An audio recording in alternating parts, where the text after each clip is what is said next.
Man, you need to buy yourself a gun. What? Gun? What? Like a handgun for personal protection. If somebody tries to mug you. What? What if your government tries to throw you in a camp? What? You're gonna want a shotgun. Oh. What? An automatic rifle. And a lot of ammo. Gun? Yeah, gun. We're all set to riot. Buy a gun before you lose your Second Amendment. Buy a gun. They'll burn you out like you Waco. They'll stick your ass in a camp. 10-footed cops in riot gear, gonna kick your ass and laugh. The revolution is on its way. Better lock and load your AK. Buy a gun, buy a gun, buy a gun, buy a gun, buy a gun, buy a gun, buy a gun before you wish you bought a gun. Buy a gun, buy a gun, buy a gun, buy a gun, buy a gun, buy a gun before you wish you bought a gun.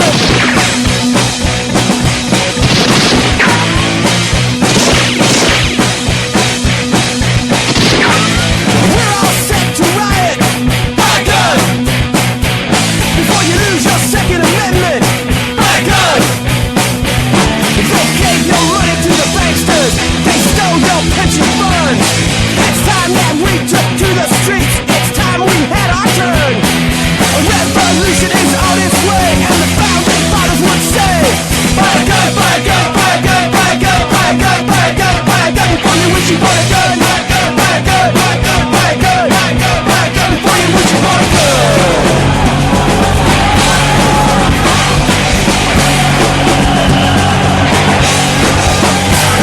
Gotta riot in the streets. Revolution's not clean and neat. You gotta riot in the streets. Revolution's not clean and neat. You gotta drag them through the streets.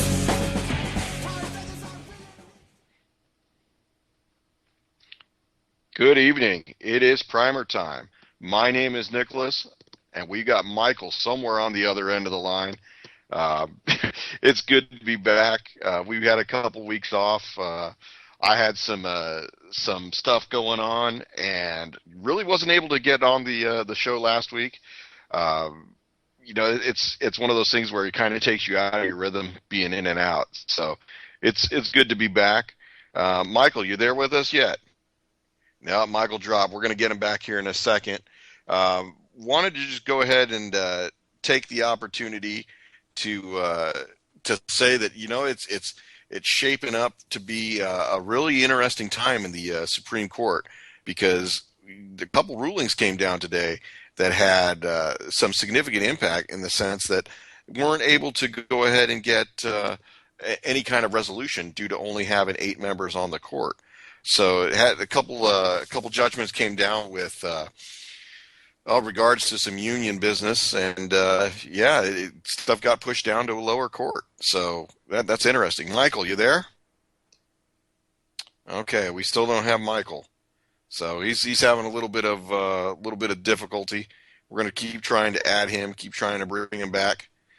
Michael, you there? Hey, sorry about that. Interesting timing that the phone decides to give it a reset right then as the music's playing. I think it was the music that probably did that.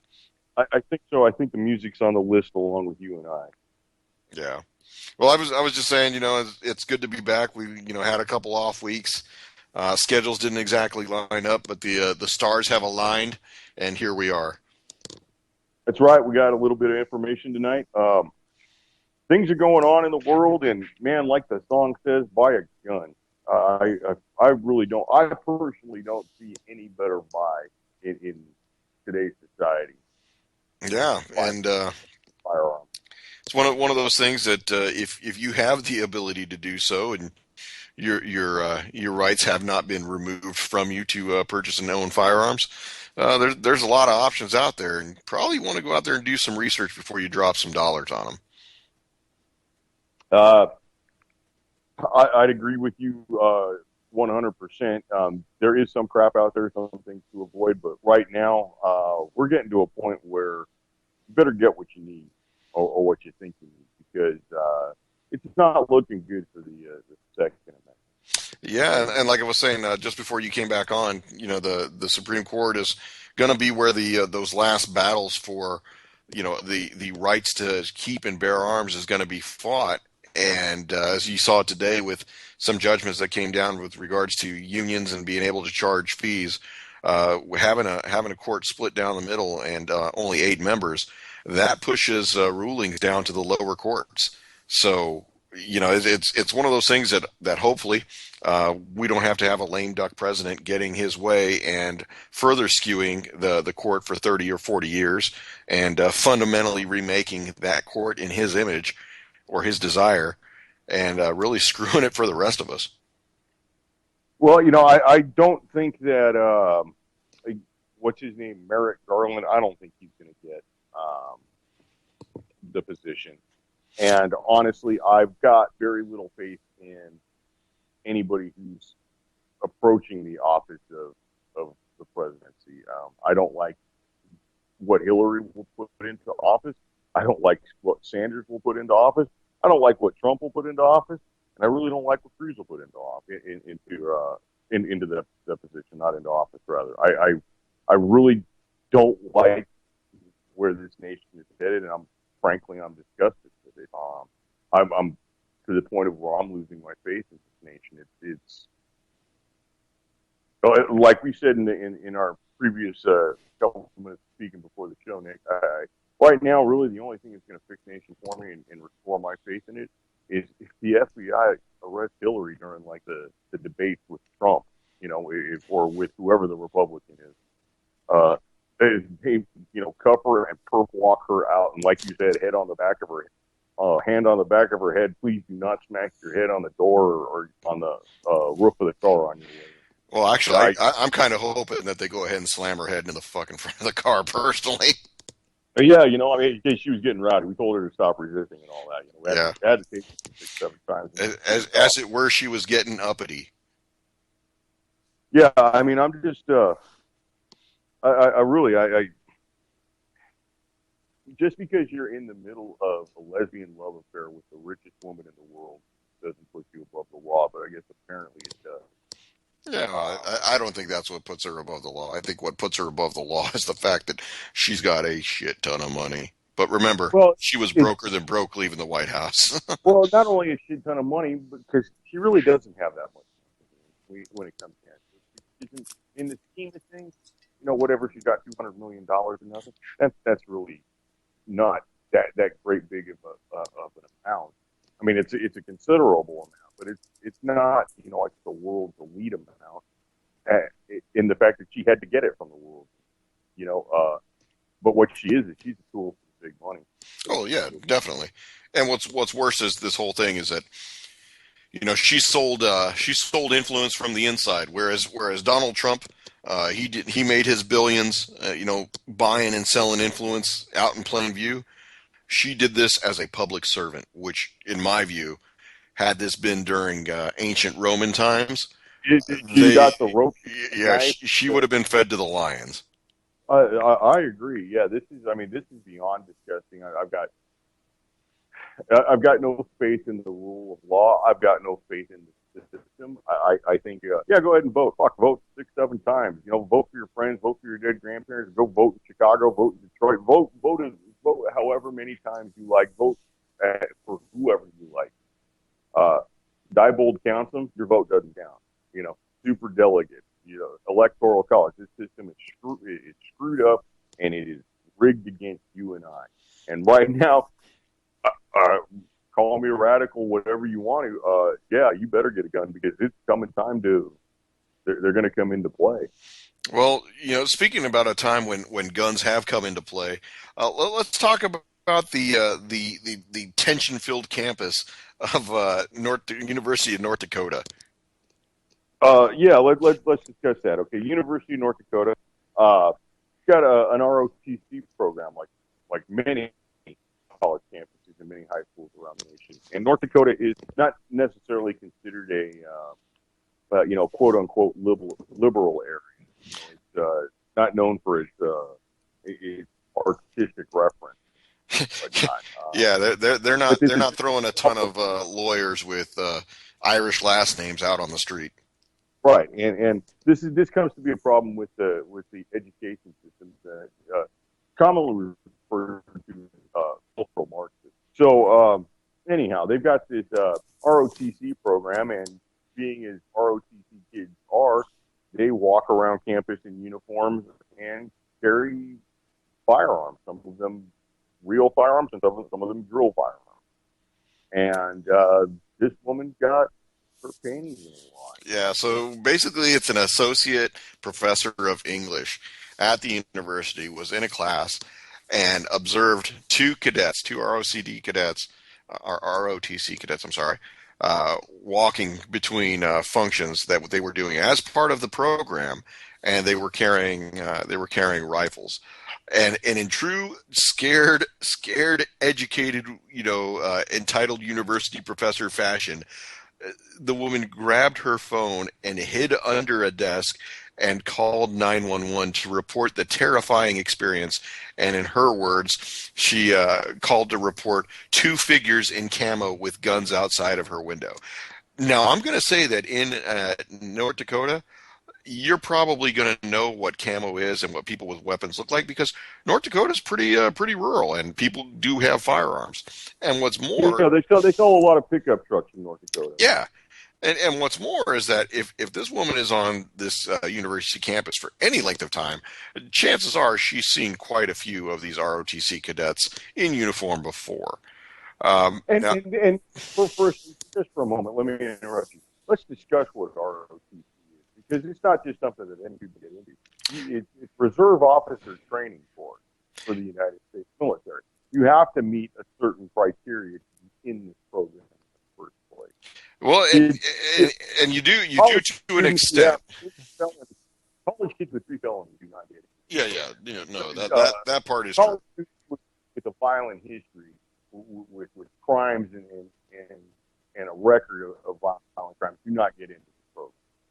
Yeah, and generally, it is a 4-year program, and depending upon which program you go through, whatever branch of service, you have to do what's called a contract at either the end of your first year or the end of your second year in the program, and that's where you agree to take on a commission at the completion of the program in exchange for having some of your college debts funded by the government.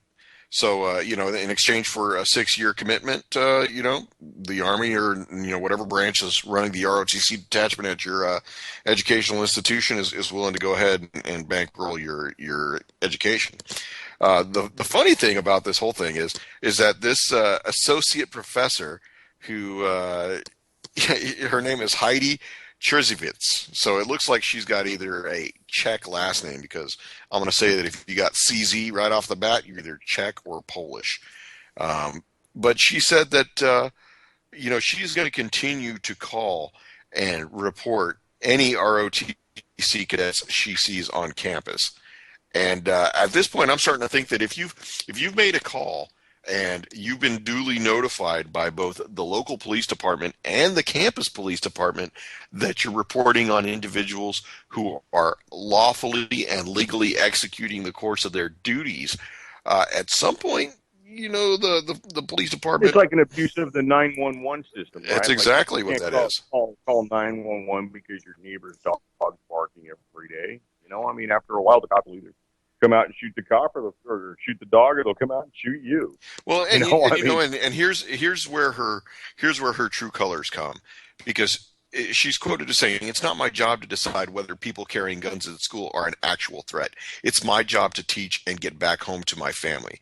So, not knowing what the ratio of school shootings in North Dakota is, I'm going to say that where she says that she concluded that unnecessary military maneuvers were especially irresponsible in light of recent school shootings and the tension-filled atmosphere at North Dakota.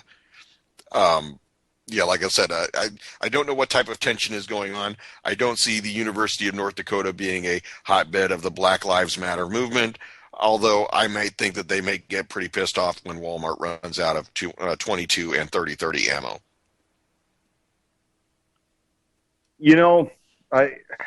Just another step down the drain with the cultural Marxism that's being forced on the nation.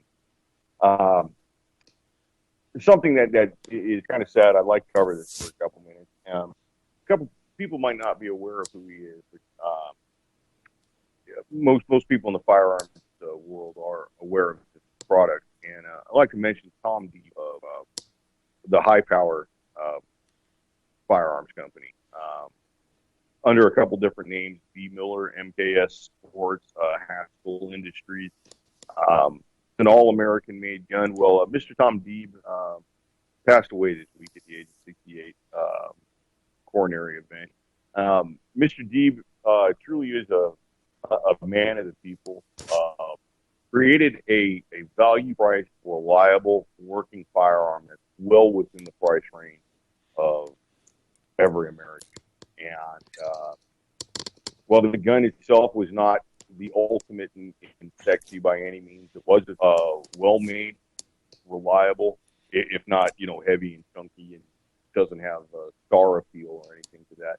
But that's a secondary concern to his goal of helping Americans keep themselves safe. I think it's kind of a loss to the firearms industry and for the public in general. So rest in peace.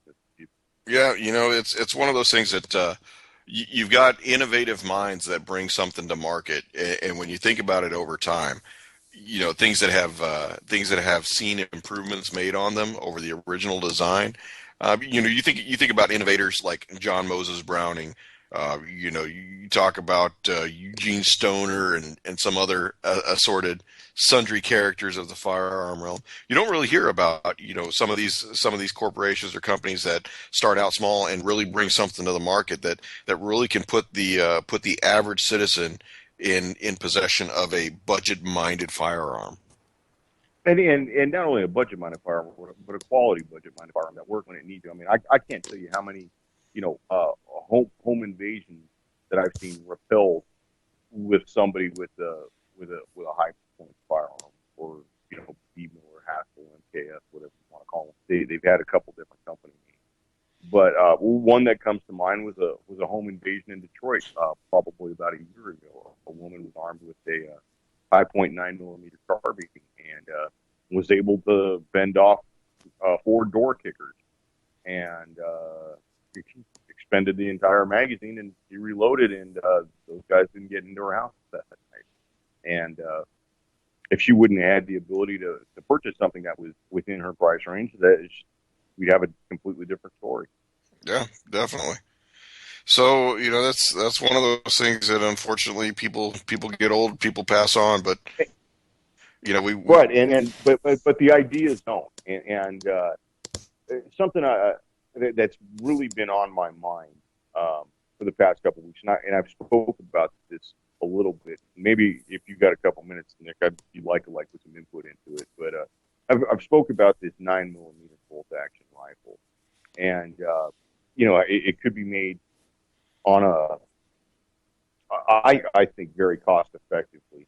I hesitate to use the word cheap, but cost effectively, and maybe it's time that we have some sort of American Bolt system, kind of like along the lines of that. Something that would be maybe a competitor to the High Power or to the High Point, but maybe simpler construction even High Point. The High Point construction is it's a cast Zamac alloy with a zinc metal alloy. And, it's sometimes called a pot metal, but it's really not. It's a zinc alloy called Zamac. And but casting takes a little bit of work and an investment in tooling, and stamp metal can be done pretty much anywhere. Yeah, you just need a hydraulic press, a press and a brake, and you've got it. And I mean, there's many designs. You could go with a stamp metal frame, and even a stamp metal slide that kind of somehow fit over a section of square tubing, and for your slide. I think there needs to be something along those lines that comes in at about $50 for materials and the workmanship. And that may sound kind of low, when you workmanship. I mean, you figure stamp metal doesn't take all that much. You can make thousands of them in an hour if you need. Well, You know, what do you think of like in that arena, making like something that would be like a Scorpion pistol with stamped aluminum parts? I don't think the stamped aluminum would work because I don't think the aluminum is strong enough. I think you'd want to determine what the qualifications for this pistol straight off. And number one, you'd have to determine the caliber. And we could get into all kinds of debates about caliber, but for my money, you're going to make a stamped semi-automatic pistol. You either make it 32 ACP or 9 millimeter, preferably in 9 millimeter, because that's fairly cheap and ultimately available. I mean, it's probably even available at that or 5.56. It's very easy to reload. I think it is still. Give it a fancy name like .355 American Defense or something like that, and kind of build around that. Maybe determine that you need a magazine similar to a 1911 magazine. That holds has a capacity of 9 or 10. Make that the goal for the anti-gun forces that trains off the high capacity magazine. Make that the 10 round pistol right there, and make everybody. Yeah, but if it's 10 rounds, it's no bueno in New York. Yeah, well, like Rodney O and Joe Cooley, that fuck York. Rodney O and Joe Cooley bringing it back for you. Okay, yeah. There's a little bit of cool for you. So we got another bit of important news for fans of the SCCY Industries pistols that had probably one of the best warranties in the business. Most unique and most favorable to the gun owner, has had to amend that policy under pressure. It looks like the ATF really took exception to the fact that SCCY was replacing stolen firearms, which was pretty much a unheard of thing in the industry. And I don't know exactly how that worked out to their bottom line. I don't know what kind of fraud they encountered with it. I do believe that the change in the policy is pretty much a directive from the ATF. So what it appears to be that this is the classic straw purchase argument. And what executives with SCCY believe is that straw purchaser would indeed purchase a firearm and allow an additional person who would be the felon to steal it, and then purchaser A would simply get the replacement firearm from the company. And to be honest with you, I really wonder how often that happens. I don't see that happening all that often. Simply due to the fact that there's a little bit of belief involved there, and that means you got to play it cool in front of the cop where you lie to him, straight dead on in the eye. And I don't think there's a whole lot of people that are really good.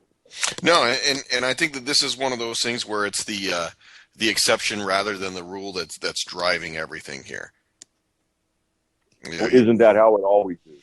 Well, and that's when you think about it, all the different heavy-handed tactics that the ATF has used to go after the folks like Aries Arms. It just takes that one step. Well, and didn't they just take down Spikes? They just took down Spikes Tactical for the same thing. Some milling problems or some numbering problems, and it basically came down to I think you're talking about Stag. That's Stag. That's right. It was Stag arm. Yeah. It basically came down to just some number drift. Nothing was missing. Nothing went out into the public hands. That shouldn't have been there. It was a problem. Basically an inventory issue within the company itself. And right. Yeah, that's I think a little bit outside of the ATF person. Yeah, well, when it comes to the government, we're here to help. So we've got another story about the Department of Veterans Affairs, which lately has been in the news because they can't do a goddamn thing right, and they certainly can't take care of our veterans. But it seems like the only they can do efficiently and accurately is report that when they have a veteran who requires assistance or requires somebody to act on their behalf as a trustee, they are real quick to report that individual as mentally defective to the NCI or to the NICS, the background check database. And yeah, it's amazing. The ATF has administrators that are using public funds and tax money to fund their own their own moves within the organization to positions of lesser responsibility while keeping the higher pay grade. But they can't figure out how to put those guys in jail, but they certainly can figure out how to report a 65-year-old veteran who needs assistance as being mentally defective and having their rights to own firearms suspended. Yeah, once again, this whole entire system is fucked. It's broken. If this was a house, you couldn't fix it, you would condemn it. If this was a house and the government was a contractor, you'd have fired them and you'd have sued them in court and you'd have won. This system is broken, and this is just another episode of that. I mean, yeah, I just think that what the hell are you paying taxes? What the hell are you paying taxes for? If this is what's going on. You got a lot of disposable income that you don't know what to do with. That's why the government's there to tell you. Right, and just another aside to this. Recently, it was on the East Coast somewhere. I don't have the exact location, but a veteran who was a recent attorney from either Iraq or Afghanistan set himself on fire with that. And you can't call a guy like that crazy. He's just at the end of his rope, and God damn it, these people are supposed to help him, and they didn't. And this is the only way the guy felt that he could get any help. And I'm disgusted. I'm thoroughly fucking disgusted. This is just. Yeah, this was in Northfield, New Jersey. Yeah, New Jersey, where they want to make walking with a cell phone illegal, but they won't help take care of the veterans. Jesus H. Christ. Let's just fuck it. Let's just give it all to Israel. That's what they want to do anyway. Everybody, take out your wallet, take out your PayPal, and send it to Israel, because that's where your shit going. Yeah, I can tell you that this has not even been mentioned on any of the military centric news outlets, and this is one of those things that I think it's real important, because it's pretty indicative of the level of trouble that we've had. I saw a statistic that was, and like I said, statistics are 90% lies, right? It relegated the war on terror list of casualties somewhere around the 6,000 number, whereas the number of veterans who have died under circumstances that are less than clear and or deemed suicides at 128,000. There's a problem. There's a big problem, and There's a serious problem. And part of it is, number one, we put the government in charge of healthcare, and number two, instead of letting doctors make decisions, we let bureaucrats make decisions. And secondly, goes to show you that when the government does get itself in control of healthcare, this is the result. Part of it can be attributed to, we've had almost 15 years of sustained ground combat in Iraq and Afghanistan between the two. And you have to go beyond that, because. I'm about to. I'm about to. Give me a second. So, having been on both sides of the coin, bringing people into the service and then also going forth and doing great things for country overseas. There is a certain mental resilience that does not exist within the millennial generation and certain Generation Xers that are now filling the ranks.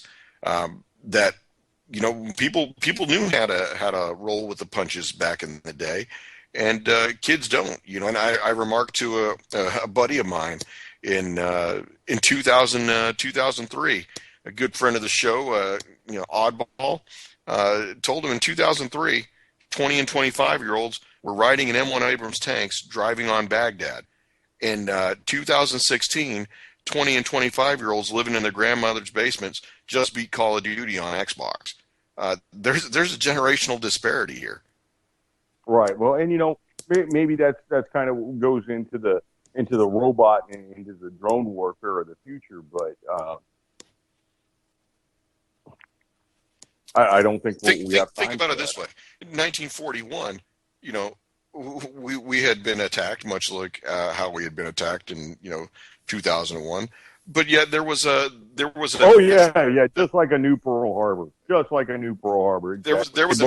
They knew it was coming both times. Exactly. And here's the thing: we have a national emergency, whether real or contrived, and yet you have people who are able physically and mentally to endure those hardships. They didn't all do it the same way, and people suffered. One of the core examples I can say is Audie Murphy, the most decorated soldier of World War II. Very, very public figure, but in his private life dealt with the horrors of what he had experienced in World War II. Was an alcoholic, was abusive, and unfortunately perished in a plane crash. But these are not. Look at Ira Hayes, one of the men who brought the flag up Mount Suribachi on Iwo Jima. The second time. He died in alcoholic wretchedness himself. There's no help, and Nick, I respect everything that you've done, but I can't respect the organization anymore. I can't respect the government anymore, and I can't respect people putting their kids into it anymore. Yeah, I think that working for Empire, and honestly, I hope your kids don't end up going in the military, because this is a fucked up situation. This is a fucked up situation, and nobody signs up to have their kids go off and die for, well, honest to God, for corporations and for Israel. Yeah, well, I'm gonna piss and moan about Israel a little bit right now, because in the time we were off, there was the Apex piece, and God damn it, God damn them, every fucking one of them.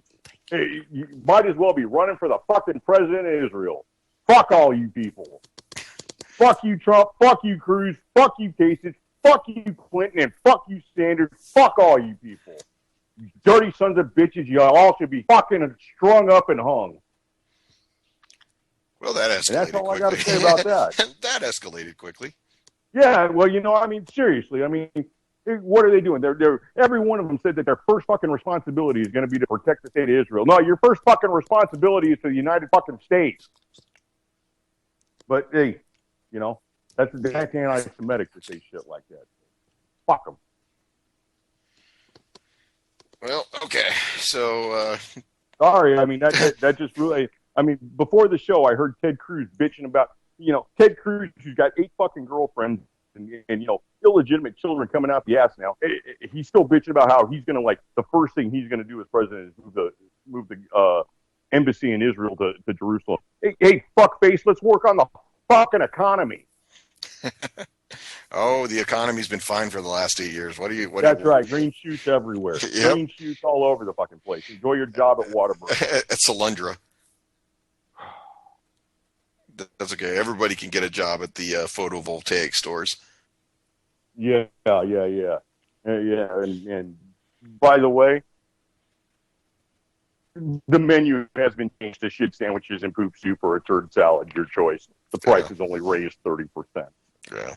So there was an interesting story of a large group of Middle Eastern appearing males being rounded up in Apple Valley, California, and as they were being detained, it was found that they were in possession of firearms. That's a bunch of firearms. And this is an interesting story, right? Yeah, it's very interesting. We've got some recently immigrated military-aged males, similar situation to what's going on in Europe, and the great big immigrant influx that's destroying cultures everywhere. And you have to look at who's bringing these goddamn people over here. They got to go fuck up their country. Now they got to come and fuck up ours.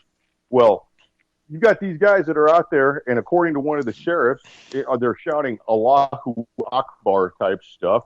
They've got several semi-automatic rifles, which is just a normal rifle, but they're shooting outside in California is a little bit odd. It doesn't happen. Yeah, not very often.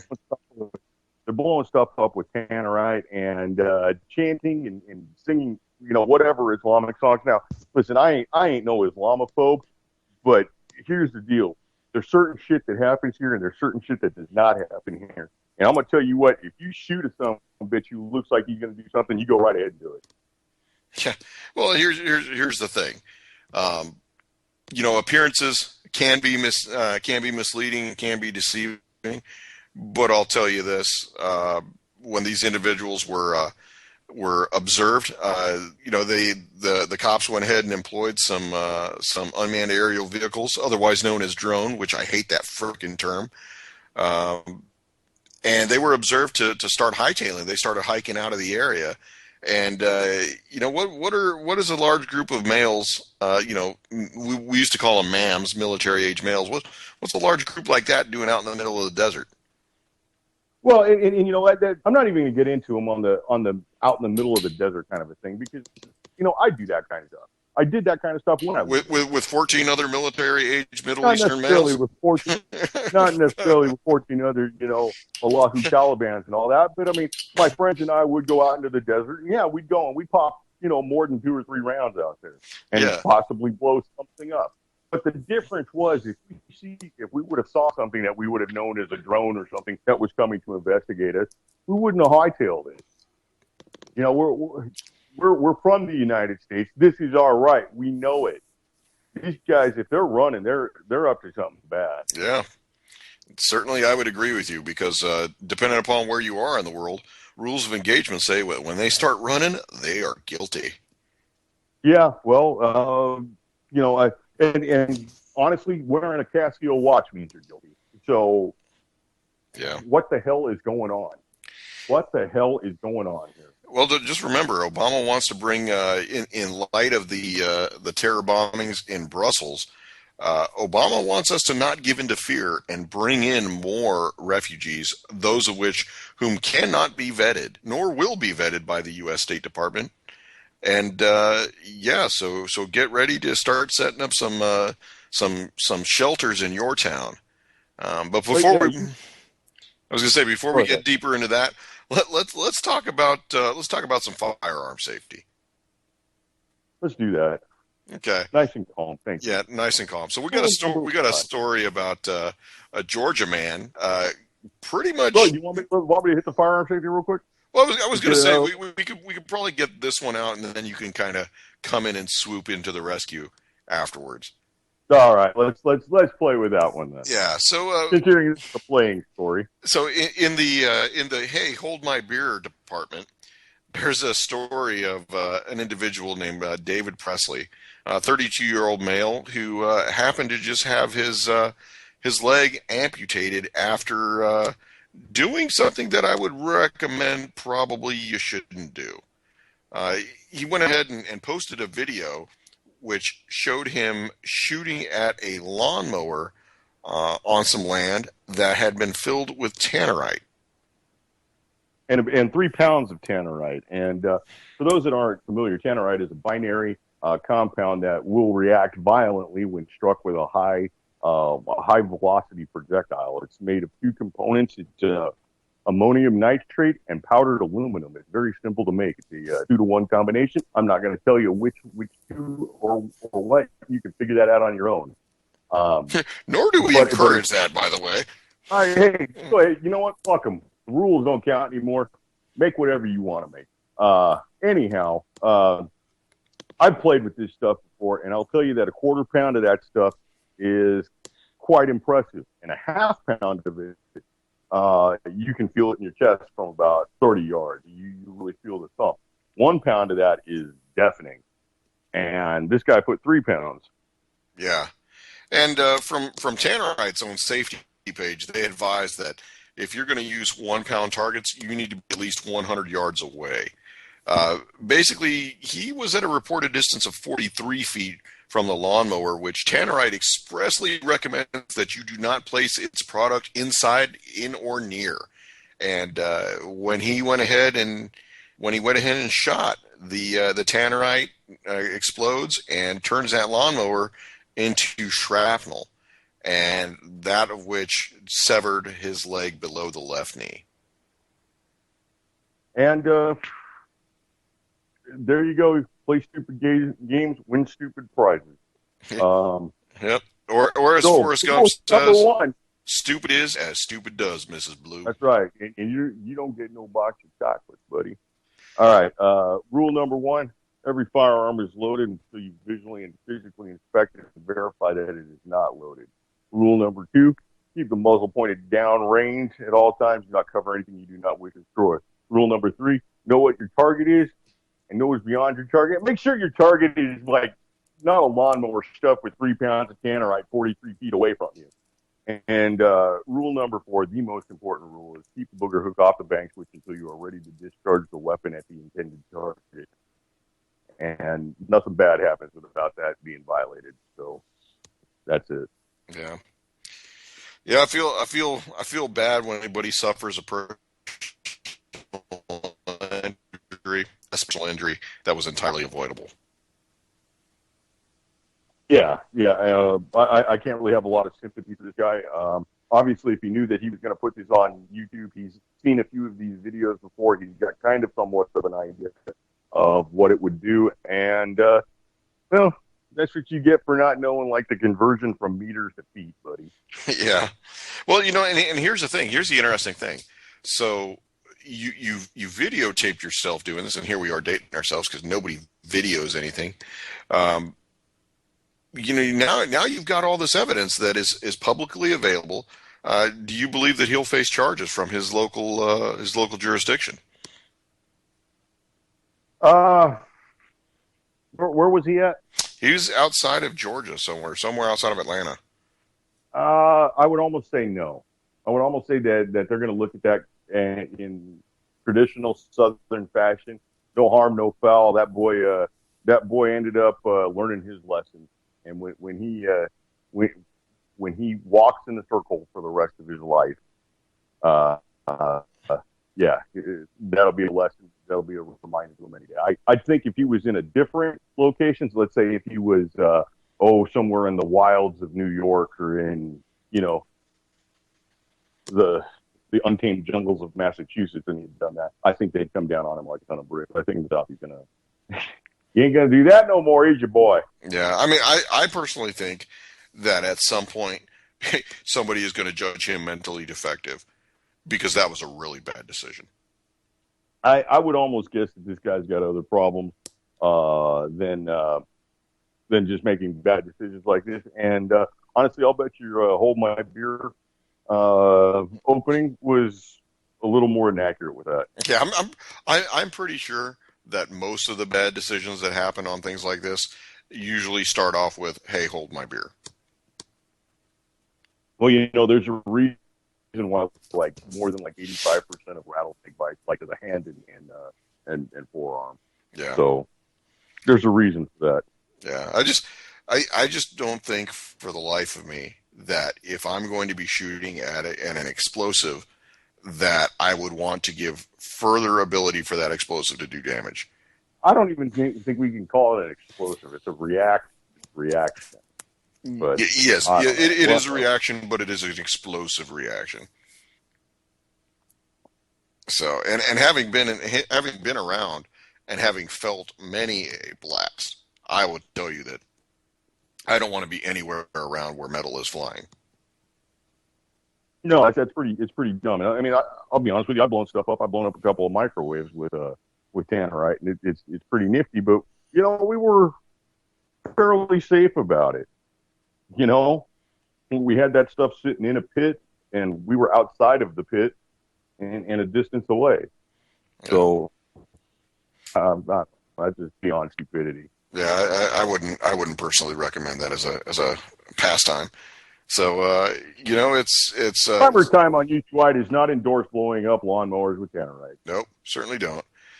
Some legislation that's getting ready to go through in Arizona. The Arizona State Senate is going to be pushing through a good amount of gun bills, specifically talking about prohibited weapons, guns near schools, guns on people's persons or vehicles as they're transporting themselves and whatever other things they have in front of schools. It's interesting that a lot of the states are having to go through and explicitly write out legislation for something that is a God-given right and in our Constitution shall not be infringed. It sounds to me like it's counterintuitive. Well, is it counterintuitive, or is it more of the same cultural Marxism creeping in and destroying the nation? You know, the way I look at it is there is no other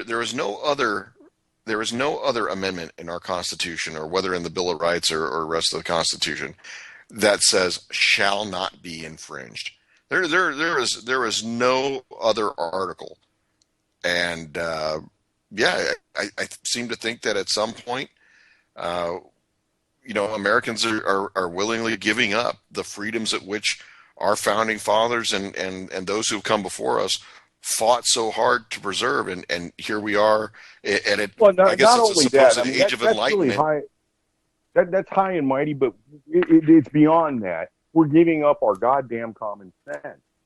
Oh well, but here's the thing: we're not being told what is common sense and what is not common sense. Because if you look at over the summer, everything that had to do with any one of the presidents, any one of his proposals on guns, always started out with the term common sense.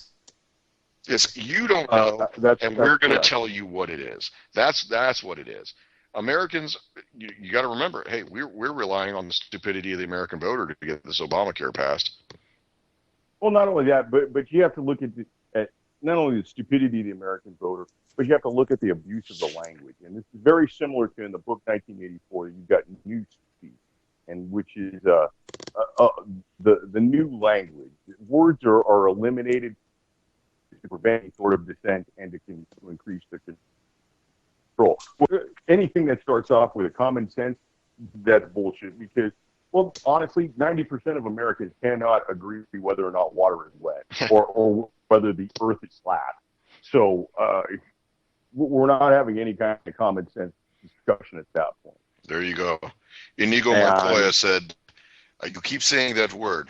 I don't think you know what you think that the word means. Yeah. Hey, listen, I got to take a second for a minute here. Got to give a shout out. Good friend of the show, Captain Ringo, went and he outdid himself. He is the Iron Chef winner of the Houston Livestock Rodeo Show Barbecue Cook-Off. And congrats! Congratulations to him. And I wish I had made it up there and tried some, because I saw a picture of the armadillo eggs he made, and those look actually really, really good. Are we talking armadillo eggs like Rocky Mountain oysters? No. It's like it's hamburger like inside of a pepper and then covered in cream cheese and then fried. Thank God, because testicles are not on my menu. Yeah, I'm not too big. Look, all right. Humans are not supposed to eat guts or brains or balls. That's just the way it is. That's sound advice for anybody that was asking. You talk about common sense. There you go. That's right. I mean, look, you got a dog. Feed the dog the guts and the brains and the balls. You go ahead and eat like the ass, whatever else. I'll tell you what. Not the gut. Even during deer season, I will take the heart and I will go ahead and fry that heart up very well. I will not touch liver. Liver, just no thanks. Liver's a filter, man. It's a filter. Well, not only is it a filter, but it also holds parasites. And that's just, yeah. No thanks. I mean, heart can be infected with parasites as well, but yeah, no thanks. All the guts are to be, no, don't. Unless you're Asian, no guts. Well, I mean, think about it. Where do you think chitlins come from? No guts. Yeah, no guts. And I don't eat pussy either. I love to smell them when they're cooking, but I can't have so. Sorry. Yeah. So for our listeners from the Great White North, cops in Toronto have found a collection of 500 guns after a 72-year-old citizen passed away inside his home. And it's funny that the police in the locality have said that they have never seen anything like this. No. Well, maybe they're related to the North Dakota teacher. I mean, they're very close. Yeah. My 500 firearms, and not a one of them went out and killed anyone. Well, and here's the thing. It's interesting because it says that the police department was quoted as having a spokesman say, "It is likely, but not confirmed, that he was a gun collector. He had a number of guns registered in his name." Well, okay. I mean, whatever. It just goes back. It goes back to saying, where's the rest of the story when you need it? Paul Harvey, save us. I'm sorry, Paul Harvey has died. Paul Harvey has been replaced. He has been replaced by Mike Rowe of Dirty Jobs. Yeah. He is we're screwed. We're screwed, and buy a gun. Yeah. Buy a gun. That's it. Buy a gun. Buy some tannerite. Buy a lawnmower. So, here's the thing. I've got an interesting and perplexing story. An individual that I work with has recently come into possession of a .338 Winchester Magnum. It's Browning A-bolt, very, very, strong caliber, shooting roughly 2,800, 2,900 feet per second. It is a big bullet. We're talking over 200 grains, and he's talking about going ahead and selling this, but he's kind of going the opposite, which was private party sales, and he's talking about going to a big box store and exchanging at their gun counter and taking quite a hit on it. No. Yeah. Yeah, that he did that right in the shorts, not necessarily a hit. Yeah, and pretty much anything by Browning is going to command at least $800 on the resale market. Yeah, and that's the thing, because they offered him for not only that A-bolt, but for also a Mossberg MVP, which he is very very displeased with as a rifle. They offered him a total of $800 for the two firearms, and I just it boggled my mind that this was even a consideration, because I quickly took him to Gunbroker and showed him that one of those rifles by itself, the Browning, was easily able to command $1,100. Right. And that Mossberg, he should be, on a secondary market, he should be able to pull at least $450 for that thing. Yeah. Now, I don't know what his issue with that rifle is, but I've heard from many people that the Mossberg MVP is quite sought after. One of the nifty features of the Mossberg MVP, which is a bolt action rifle chambered in 5.56 or 223. Yeah, he's got it in 308. Oh, okay. He's got it in 308. And that might be a little bit different. I've had experience with people with the 5.56 version, and the nice thing is that it uses a standard NATO mag. Yeah, he's got it in the 308. Need 30 rounds out of a bolt action rifle, but if you do, you got it. Yeah. Well, I told him, I said, short of just needing cash immediately, you would do better to sell at private party. And absolutely. Yeah, and it got me thinking. A .338 Win Mag is a stout round, but what about a 300 Win Mag? You're looking at $2 a round for either one of those, for .338 or for 300 Win Mag. That's not a cheap bullet. It's not an overly common bullet, like a 243 or a 270, or even a 308 or a 30-06. It would almost be considered, in the post-Wildcat stage. You're not getting that in a bulk box ammunition. You're paying $2 a round for that stuff. Yeah, I think maybe $1.50 if you can find it on sale. I think he said he found his latest box for $45, 20 rounds. Yeah, that's $45. That's $2.25 a round right there. Yeah, so. I told him, either hang on to that or, trade it on something that you really just can't live without. So, but don't do the big box store thing, because you'll lose out over time. Honestly, for the consumers in the audience that may be in a similar situation, we here would recommend that you sell your firearm on the private market and become intimately familiar with the weapon through the various online information sources, and get as much as you can for it, because you're going to need it to buy something else, because this place is collapsing. Yeah.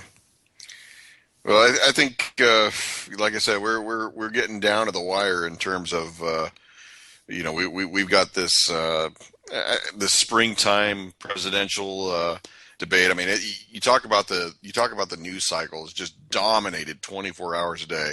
Like you said, Ted Cruz has six different women accusing him of whatever this week, and Donald Trump's got his campaign staffer getting arrested for a simple assault.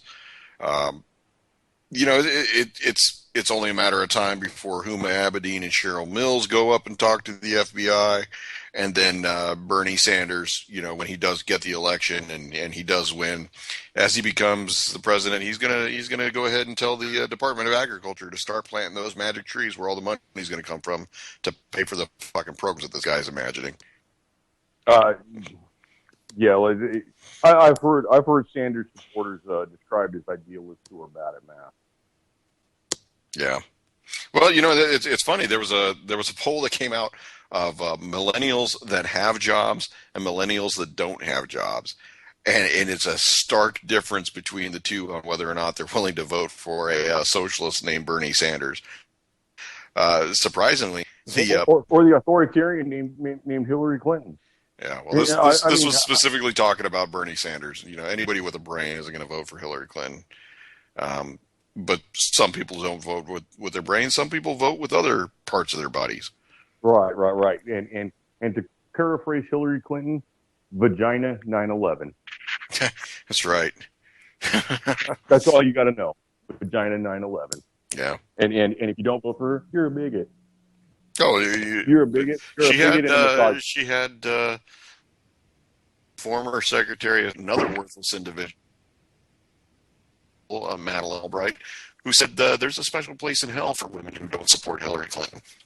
I think there's a special place in hell for Madeleine Albright, America's most preeminent female war criminal. Yeah. Well, I thought that was held up by Janet Reno too. Janet Reno takes the Intercontinental title for that. You're gonna have to set them up for a tag team match. Jesus H. Christ. I mean, honestly, that's the only thing that can make this any better. Is like if at the next debate Trump hits somebody, over the head with a folding chair and then comes off the top rope and gives him the leg drop, with the "you're fired" maneuver or some shit. There you go. Like there you go. Sticks a pen in their back or something. Yeah, really, and with a play-by-play with Jerry the King Lawler. My God! God is my witness. He's killed him. Let's bring it back. Yeah. All right. So anyway, so we've touched on Joe Cooley, Rodney O. The fact that Joe Cooley. You don't hear me though. The fact that your leaders are Israeli stooges, and the fact that some of you don't have a firearm. So what are we going to do about these three issues? Joe Cooley and Rodney O ain't making no more records. Your leaders will always be Jew stooges, and you better buy a gun. Yeah. Well, I want to give a big shout to our listeners out there in chat. Like you said, a big shout for Captain Gringo for bringing home the bacon. And Michael, it's good to hear you. Nick, it's wonderful to speak with you. I'd like to thank Jules and UCY.TV and everybody who listens, people who donate, people who listen, people who pass on information, even if you don't pass on stuff. Listen, thank you for being here, and really thanks for listening to one of the very few platforms that is completely commercial-free and gives you the right to say whatever you want to say, because honest to God, nobody would have let me say what I said tonight. So, I mean, I got a lot of respect for you. You got to set a stone. All right. Well, thanks, guys. Take care.